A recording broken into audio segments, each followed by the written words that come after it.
We've asked the question before, is Thunderbolts going to be a return to form? Well, I've finally seen it, so we're going to talk about that, Doctor Who, and more on today's episode of the Geek Watch Podcast.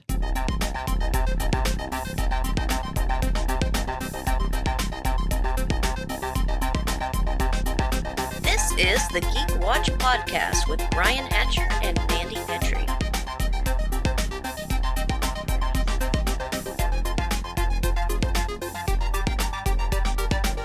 Greetings, Geek Watchers, and welcome to episode 248 of the Geek Watch Podcast. I'm Brian Hatcher, and with me, as always, Geek Watch's very own resident geek goddess, Mandy Petry. Hello, Brian. So, I saw a couple of movies this week. Did you? The first one that I saw was Monty Python and the Holy Grail. Oh, because it was the anniversary. That's right. I'd forgotten about that. It began with John Cleese talking about the making of the movie, which was great. Michael Palin had some interesting things to say. Do you think that they had any idea while they were making it that it would have the impact that it has had, that it would have a cult following, that it would have a Broadway musical, that it would have the influence on the motion picture industry that it has had? Well, unless they were lying during the interviews, they didn't have any idea at all. They just wanted to make a fun movie, and they couldn't afford horses, which worked in their favor because, of course, we get the coconuts. They're just like, let's not even do it in Foley. Let's bring Foley with us. Yes. It's funny because people I was sitting next to brought coconuts. Good. And so during those scenes, I got it in stereo because they would clop their coconuts with it. I hope they were official coconuts because I have done Foley for a live radio play, a live staged radio play, and they ordered the official for the horseback riding scenes in that. And there are instructions on how to use them as well. Oh, absolutely, because it does depend on whether it is a European or African swallow, the type of coconut you can get. But it was fun watching it again. It was also fun watching it with people because the place was packed. It was sold out, and not everybody in there knew what they were getting themselves into.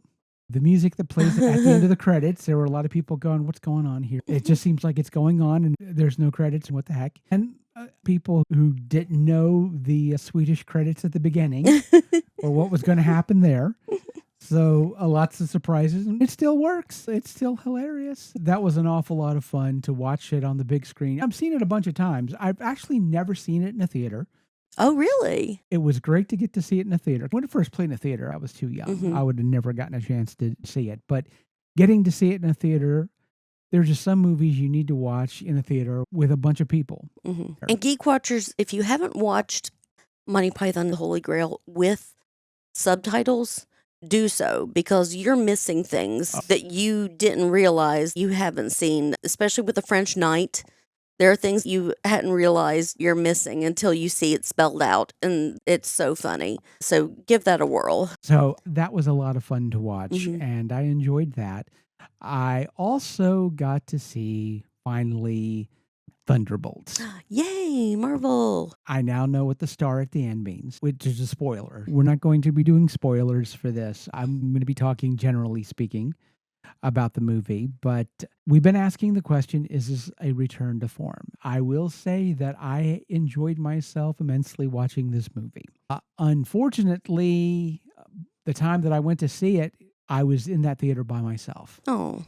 So it was very much like watching it on a big screen television with great sound by myself, which is a pity. But I did get a chance to watch it. Some of the things that I was worried about in the movie did, in fact, happen. Again, not going into any spoilers, but I had a heck of a time. Good. And I will say there are a lot of parallels with Suicide Squad and Guardians of the Galaxy. Very James Gunn, then. Yeah. And the first 10 minutes of The Dark Knight, we'll just say. Okay. That there's a basic setup there. Really? I will say that Florence Pugh opening up the movie, I did know that scene was going to happen where she's in Dubai and jumps off the largest building in the world, which she actually does in the movie. They asked her what she thinks about heights, and she goes, I love them. They harnessed her and put green screen material so they could weave it out.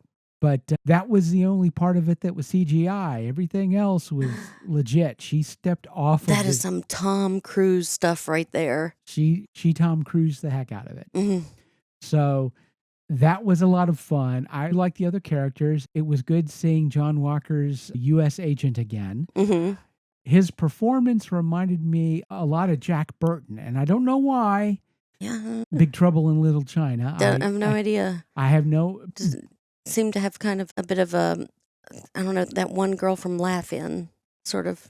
Goldie Hawn, yeah. Her Funk and Wagnall. Mm-hmm. I think those two were in that Overboard movie together. Yeah. Mm-hmm. But Wyatt Russell was a blast. David Harbour.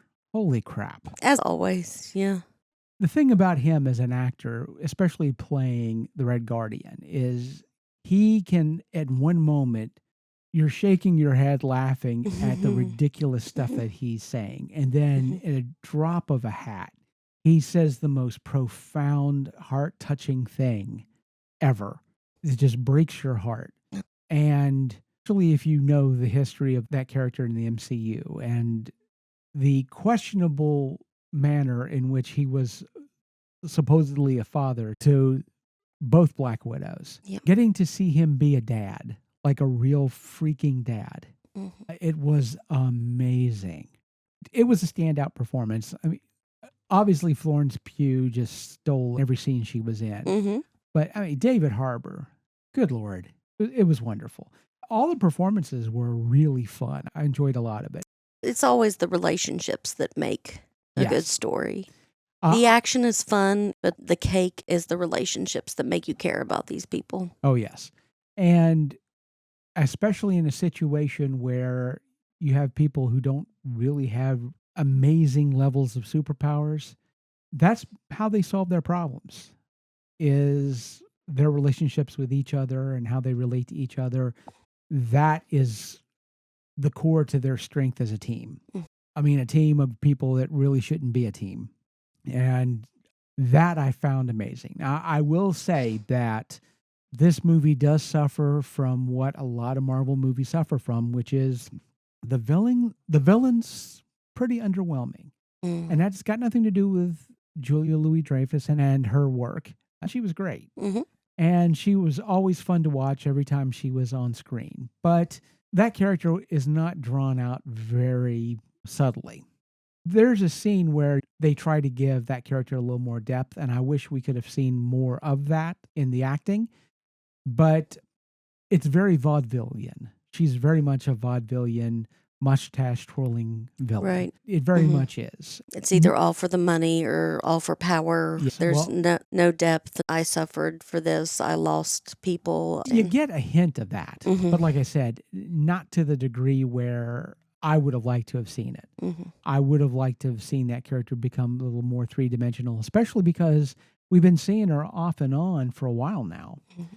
And I had really hoped that with her becoming more front and center as a character in Thunderbolts, it would have been an opportunity to broaden that character a little bit. We don't exactly get that. We see more of her. We just don't see more of her. Mm-hmm. And that is a real... You just got spoiled with Wilson Fisk. You saw such a good villain that now all other villains pale in comparison to Kingpin.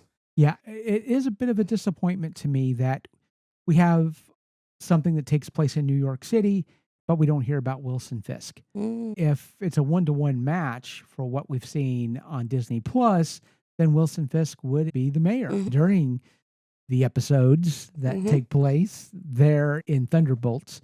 I have heard that the policy is becoming that the Disney Plus shows are going to be separated from the movies. They're wanting to put more of a distance between them. I am a little disappointed by that. I understand that that's a lot of continuity and it's a real pain to try to keep all of that straight. But it would have been interesting to see Wilson Fisk as a character, even briefly.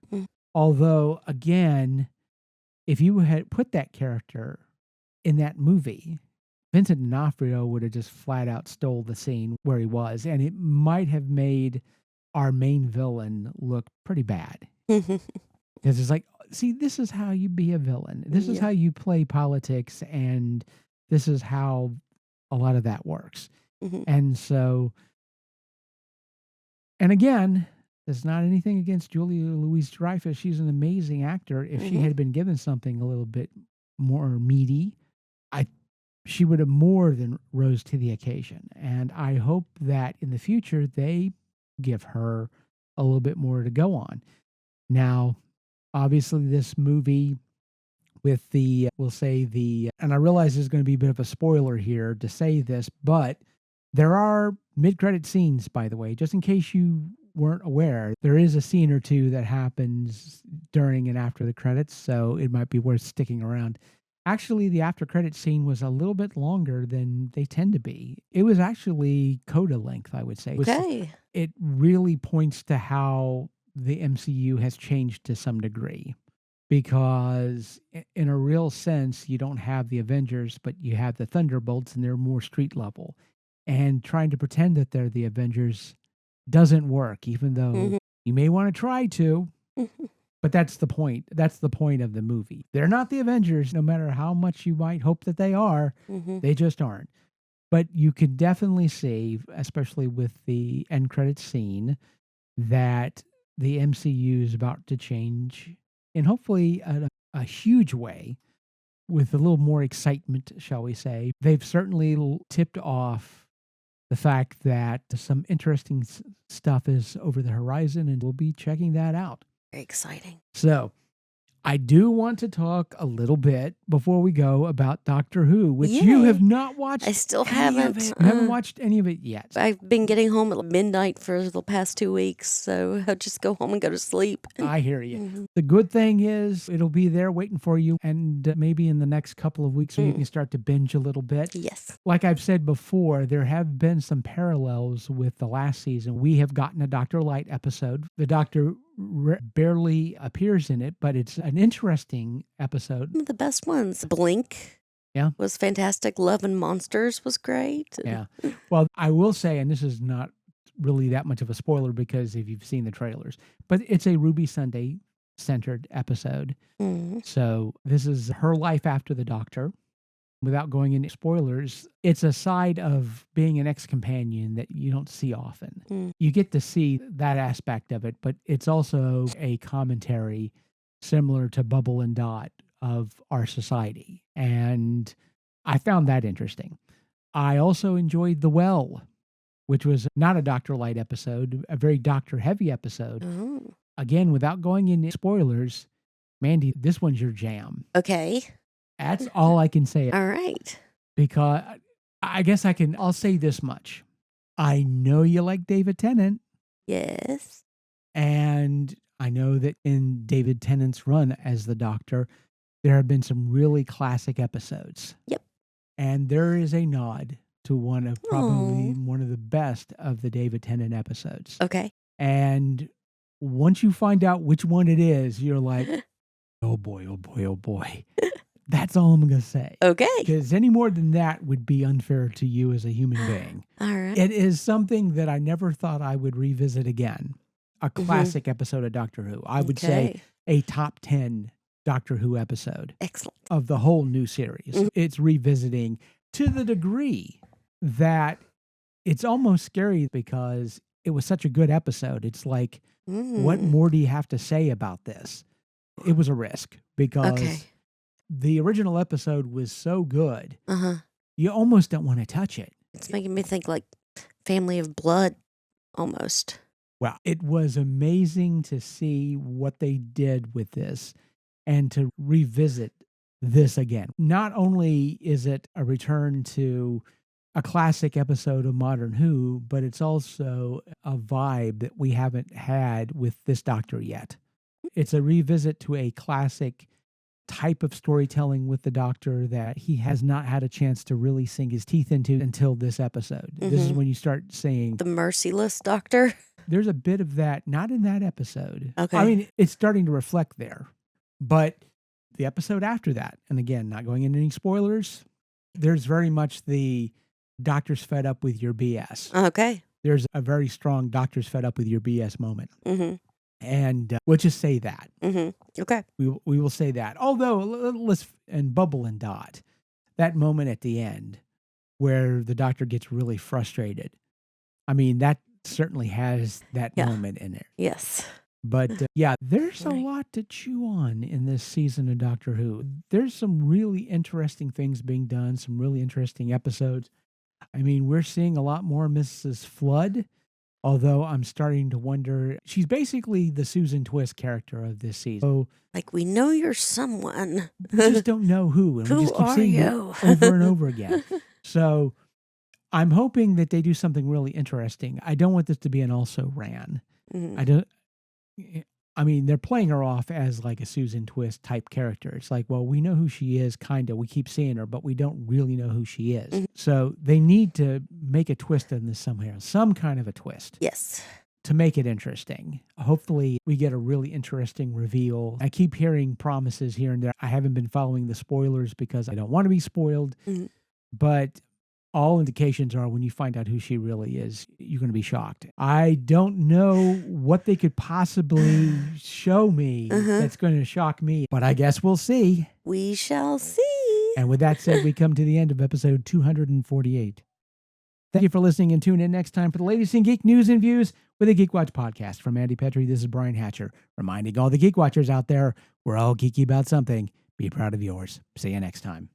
Thank you for listening to the Geek Watch podcast. If you enjoyed this program, don't forget to like and subscribe on your preferred platform and share this podcast on your social media. For links to all the ways you can listen to the Geek Watch podcast, as well as leave comments and suggestions, visit our website at geekwatch.net. The Geek Watch podcast is a Hanging J production.